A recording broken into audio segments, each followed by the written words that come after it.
So finally, Vince summoned me to his office in the Garden after the match. They're setting up the cage for Shawn and Kev. Me and Triple H have just torn it down. I put him over. And nobody got hurt. So I'm so happy. I'm out of there. Then now Vince wants to talk to me. He didn't say anything the whole time. I gave my notice. I got suspended for a drug test. You know, it's like now he wants to talk. And it's like now to me it's too late.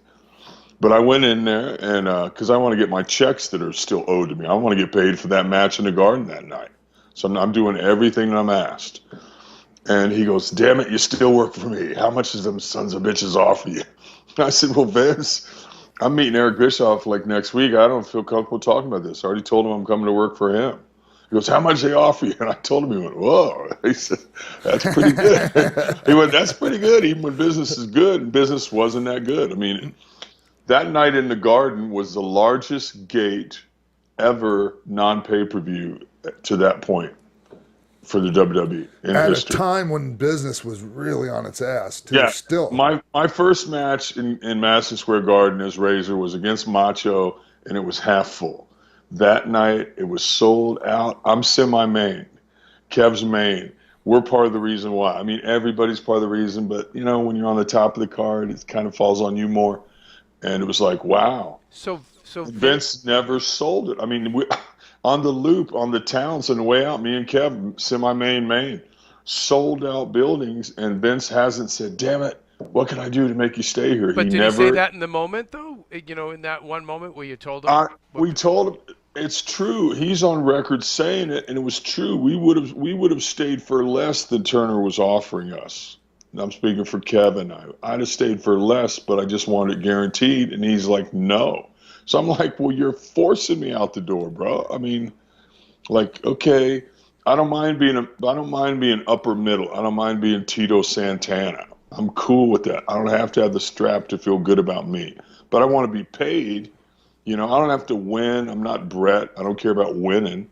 I just want to get paid. He wasn't guaranteeing it, so I Do you think he regrets it now? Oh yeah, and he's came out. I mean, my documentary just came out. It was the latest WWE home DVD. And thank you again, WWE. Thank you, Vince. And he's on there saying, you know, that he said Scott Hall made a mistake when he left. He goes, Kevin Nash made a mistake also. He goes, you know who made the biggest mistake? Me. I should have never let those guys leave. So that kind of feels good. And everything worked out. I mean, for everybody, it did. I don't think there's enough TV time for everybody. I mean, no, and the fans got paid the most from that one move. But I never knew that he knew about it was always folklore that he punished everybody for that hug. Well, he punished guys. He punished people for that because of the reaction of the boys in the back. Really, I mean, that seemed like what was the what reaction? really set him off. What was the reaction, Sean? Well, I wasn't there. I was on vacation. Okay, so Razor, what was the reaction? Well, I mean, I heard. Of course, nobody's saying it to us, and if they are, I don't care. I don't care, bro. I don't work here anymore. I'm so done. I don't care. But a lot of guys thought that we were trying to sabotage that company because we were leaving. To me, that wasn't it at all. My buddy asked me to come out. He's the man. He's the champ. He asked me to come out. And I felt like, yeah, let me go say goodbye and thank you to these fans in Madison Square Garden, because I don't think I'll ever be here again, because I'm going down to the B team. I'm going down to WCW, where they do things a little bit slower, a little bit less cool, but they pay you guaranteed money. I was at that point in my career where I've already sold out Madison Square Garden. Now I want guaranteed money. And Vince is like, no. And I'm like, bye.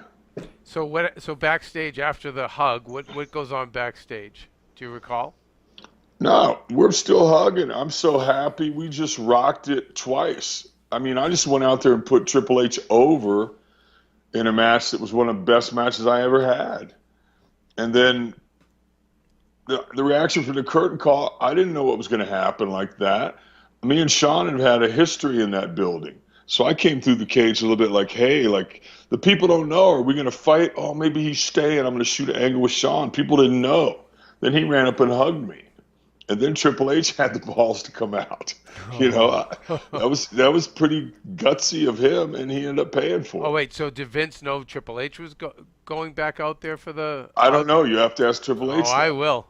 I And don't know. and the thing is it was Sean earlier that asked Vince if that could go down, and Vince said something along the lines of, "Well, if it's important to you, then Important okay." to you make it happen, yeah. Yeah.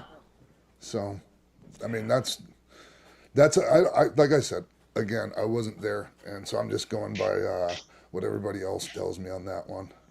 So.